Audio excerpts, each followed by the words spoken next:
I think we could all agree that the 2020s so far have absolutely sucked. By far the stankiest era in most recent memory. So instead of talking about that shit, let me talk about one of the best eras to ever grace humanity. The 2000s. Television networks. You fucking slut. I really? I think the only people nowadays that are watching TV are either fetuses or corpses. I love TV as much as the next 2000s kid, but there's no reason for me to watch it because it's either all reruns, reboots no one asked for, or the 50th season of Jersey Shore. I should have looked beforehand, but I guarantee you that shit is still running. By some miracle, that is still happening. Jersey Shore fans, let me know, what is even happening anymore? Do they still punch women and do blackface? Anyway, remember when MTV had music videos? Crazy concept, right? Music television having music videos?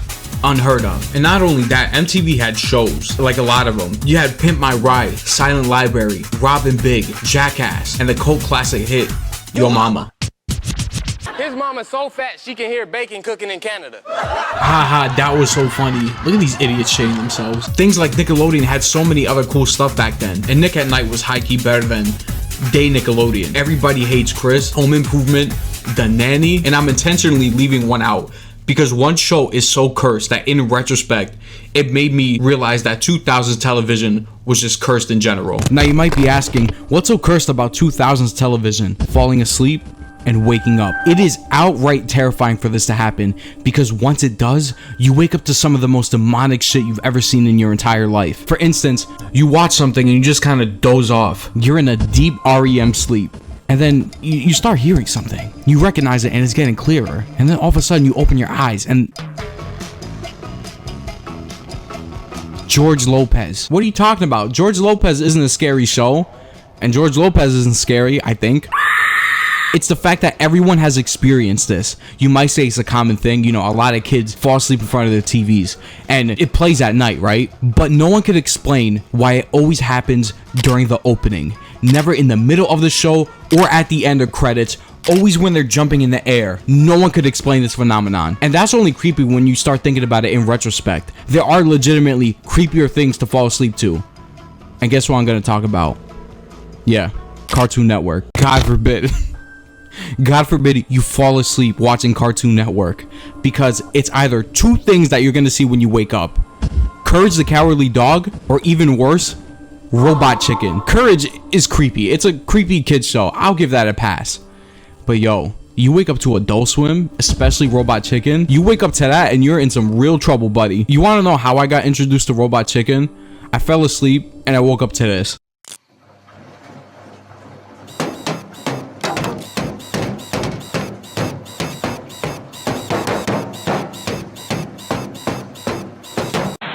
This isn't scary at all, but seeing this in the early hours of the night really fucks with your head.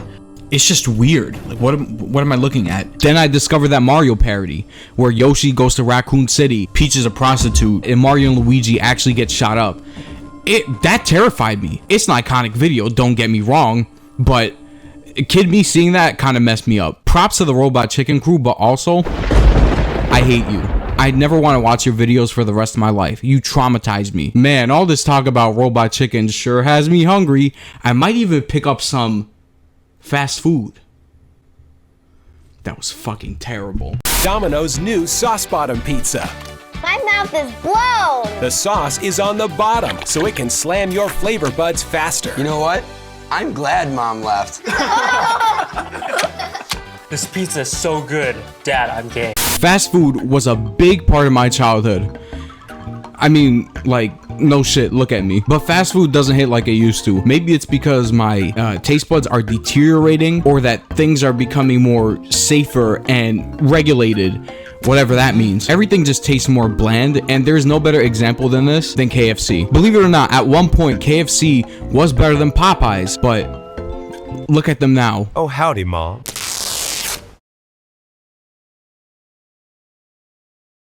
They even took away fan favorites like popcorn chicken. Why would you take that away from us? And they had the nerve to put something like this on the menu. They're going with the shoe leather. texture. That is fucking gross. Fast food has gone downhill. I mean, I'm not even just talking about the food itself. I'm talking about the buildings you go to get your fast food. Like, how are we gonna have downgrades from the red brick house to the prison cell? I remember when McDonald's used to be cracked out. Like, they had GameCube kiosks and you could play them, but not really because the controls were chewed up. Like, damn, seriously, I know kids are messy, but how do the controls get to that state? You gotta be like pissing on them or something. And this applies to everything as well, like Wendy's, Taco Bell, Burger King. I mean, bro, I remember when Burger King had the little cars you could sit in, and it also had the crowns that you could put on your head that were at like the countertop. As I was saying, Burger King had the crowns that you could put on that were at like the front desk. Where are those at? Like, how am I supposed to be a king? Burger King had a mascot too. McDonald's had a bunch of them. Like, they had so many OCs. And what happened to Ronald McDonald? Like, isn't he supposed to be the main mascot? He's iconic, but he's also kind of scary, which, I mean, I get it. I found this pic of myself when I was younger. Here's a picture of me crying because my aunt forced me to take a picture with him, and I was just scared. That was traumatizing. You know what? Maybe it's a good thing that they got rid of him. I was just thinking, man, like, toy promotions back then for fast food were insane. I specifically remember the Spider-Man 3 set, and that shit was iconic. I mean, I went to the movies, I came back, I got some BK, and I got a Sandman. I never got anything else. Oh, wow. How convenient. Toys were also a big part of my childhood. I wonder if we should talk about toys. Could be yours when you need it with Hulk Hands. Hulk Hands, hear them roar. With all the thunderous sounds of the Hulk built in. The power of the Hulk is in your hands. I've got the power of the Hulk in my hands, and I like it. Nowadays, you can find toys just about anywhere, but there was something so special about walking into a dedicated toy store like Toys R Us and just looking upon the aisles and aisles of toys that they had. A whole building's worth of toys. Toys R Us was magical. If you were around that time, you know. You know how it feels. It's something that you can't even put into words unless you're actually there, and unfortunately, they're not really around like that unless you visit the one in Jersey or something. I think they have one there. Literally every toy on earth was at Toys R Us. If you thought about a toy and if you wanted to get it, most likely it was there. I saw Moon Shoes on Nickelodeon, and once I saw that, I wanted to get them. And I never got them. But guess what I did get? Fushigi. Everyone who saw this on TV wanted one, and I did too. And guess what? I ended up getting it. That was a scam. You're telling me I paid $15 for a silver fucking ball and it doesn't even do the thing that you told me that it did? You're telling me I gotta practice? What do I look like, a fucking chump? Anyway, Tech Decks, Legos, Bionicles. Does anyone know Bionicles? They don't make those anymore. I'm pretty sure Bionicles is done, but yo, Bionicles was everywhere back in the day. They even had like a McDonald's toy, and not to mention they had their own video game. Is that the ice cream truck? Anyway, Bionicles had their own game. They had a lot of MP3 players too. You guys remember iDog? Or this thing, whatever this is? They just had so many things. And I think at one point they started selling video games. Don't hold me on this, because it could have been any other toy store. But I specifically remember going into Toys R Us and picking up Sonic Gems Collection. When I got home, it was a blast. I played Sonic CD, Sonic R, and Sonic the Fighters for the first time. Man, those were good memories. On the girls' side, they had a lot of cool things too, like Barbies, and most importantly, Betty Spaghetti. Have you seen Betty Spaghetti's closet? It's cool inside. Clothes and hangers. New flare pants. And so we have closets too. More mix. More match. More Betty Spaghetti. New Betty and Friends closet sets from Ohio Art. Sets sold separately. Have you heard about Betty? Girls' toys were actually cool too. Like, they had those diaries. There was this one specific diary that my friend had that was crazy. It came with like a lock, like a voice activated password, right? And then when you got into the notebook, I couldn't see anything. I was like, what is happening? And it turns out that that diary had a invisible ink marker, and the only way you could read that diary is with a UV light.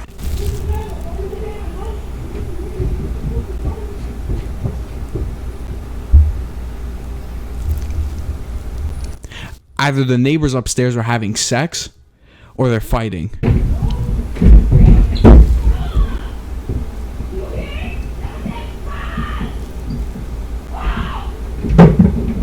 I'm not gonna sit here and tell you that no one plays with toys anymore. Kids definitely do, and adults definitely do too. What? Technology didn't replace toys, though. That would be like a crazy overstatement. But it definitely made toys less relevant. And speaking about technology, The new T-Mobile Sidekick 2 with phone, web, IM, and more. Shaking the honey, dude. I won't do nothing but make you look stupid. Now for a limited time, get the new Sidekick 2 for just $199.99. Everybody needs a sidekick. so I shouldn't be making an argument against what I'm trying to prove, but technology back then wasn't the best. Visually, I think consoles back then looked a lot more interesting because they looked like toys rather than this. But the software and hardware were extremely faulty. Let's just say you wanted to play a GBA game like this. Super Monkey Ball Jr., right? God forbid you play one of these games and it stopped working. There's only one option and one option only. Give head and pray to God. That is the only way you're gonna play one of these games ever again. There have been like some articles and some videos detailing why blowing into the cartridge objectively like makes it worse or whatever.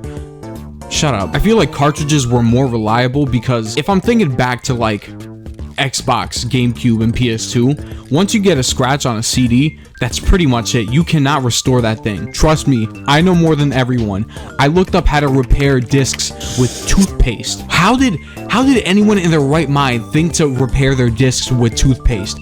All that shit did is get Colgate in between the crevices, and instead of having a slight chance of that disc working ever again, it completely got trashed because of the toothpaste. Why was that ever a thing? Did you guys try the toothpaste thing? Did it work? You know, at least when you got these things working, they really work. The materials that these consoles were made of were pretty good. Even phones. You drop your phone nowadays, your whole thing will shatter because everything is made out of glass. Back then, it was pure plastic. Everyone likes to meme on the Nokia for like surviving a nuclear blast or whatever.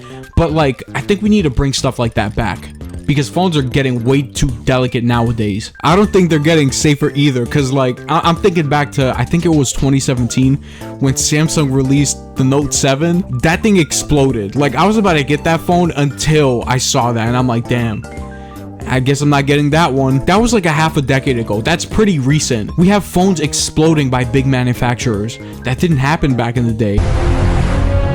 Mobile फटने की घटना नई बात नहीं है। जब तक mobile फटने और उसके कारण लोगों के जख्मी होने की खबरें आती रहती हैं। सीहोर में हुई घटना उसी सिलसिले की एक और कड़ी है। ये अभी तक साफ नहीं है कि मोबाइल फटा कैसे। Hello? You thought I was gonna make a phone explosion joke? Come on, man.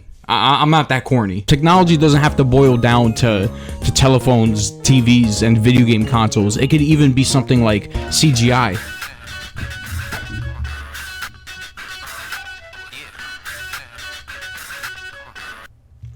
Hello? You thought I was gonna do like a one fake out and then one afterwards where like it actually happens. No, I'm not gonna do that. Chill out. If you were born around this time frame, consider yourself one of the chosen ones because you got to see the rise of CGI movies. Imagine just coming into consciousness and seeing Shrek for the first time. That was me. I still remember that dirt pattern from the beginning of the movie for some reason. That's how iconic that movie was. In terms of CGI, Shrek don't look too hot nowadays.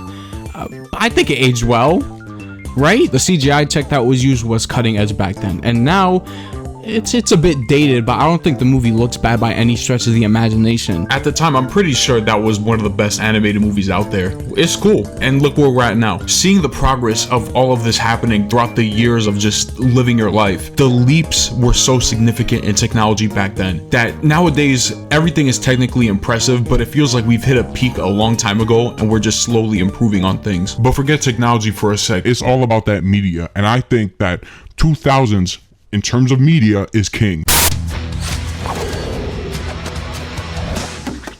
Wow. On May 3rd, the last person she expected Who are you? will turn her world I've never even seen his face. him upside down. I will always be there for you. Spider-Man. Rated PG-13. I could confidently say that the 2000s were so sick. I'm talking about video games, movies, TV shows, music, Oh my god.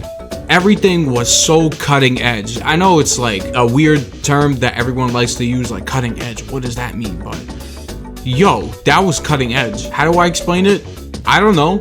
You just have to be there. I remember when T-Pain was popularizing autotune within hip-hop, and the general consensus at one point was against him. People were saying that his music sounded robotic, that it sounded off, that he was killing hip-hop or music in general. Some people even called him the devil. It was crazy. You fast forward till today and people are still using it in the same style that he did. Autotune is very much alive. It's not going anywhere anytime soon. Whether you like it or not, that guy made a really big impact for years to come, and hip-hop wouldn't be the same without him. The only reason people know your shit exists is because of what I did. God damn it, talk that shit. You know what I'm saying? Talk that shit, because autotune was created to be hidden.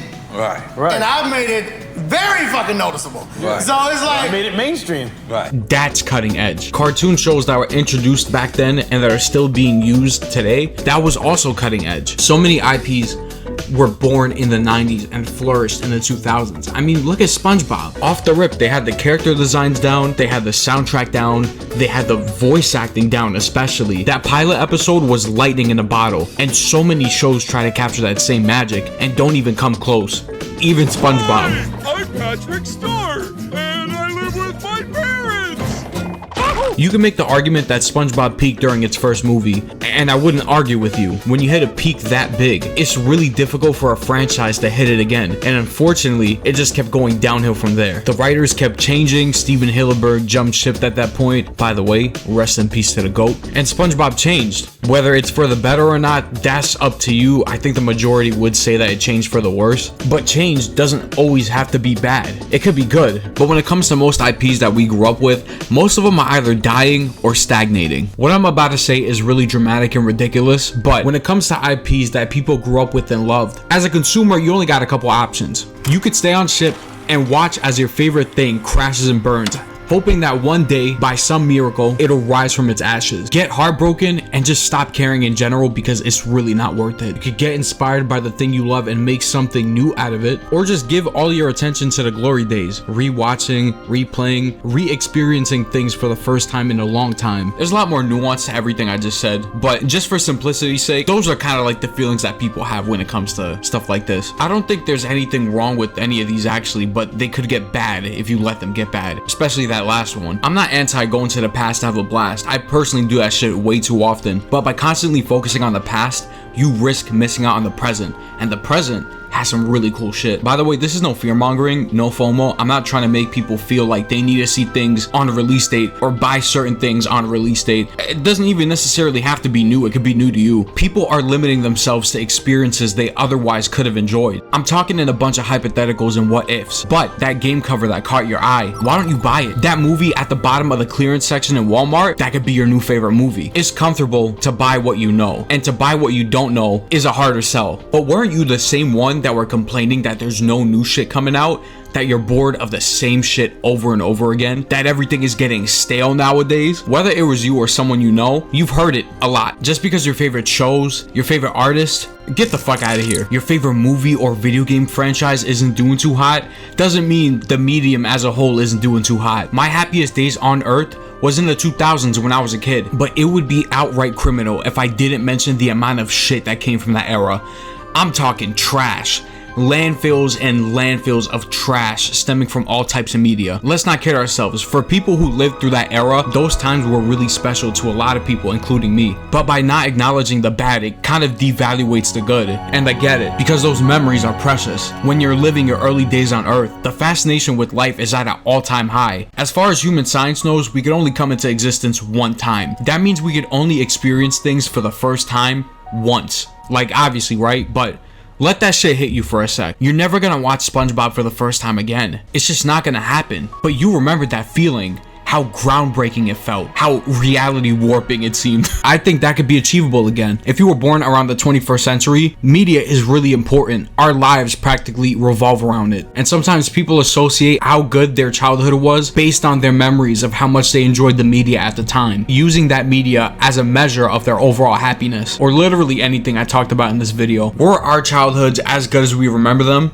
Who knows? Maybe they were. Maybe the world was a better place back then. But here's the thing, that's back then. There is more to life than just being stuck in a constant loop, thinking back to how good life was back in the past. We're getting older. Doesn't mean we can't experience new things and be fascinated with life again. That's only possible if you live in the now, in the present, because it's all we have. The past has come and gone. So if you want new memories, you know what you gotta do.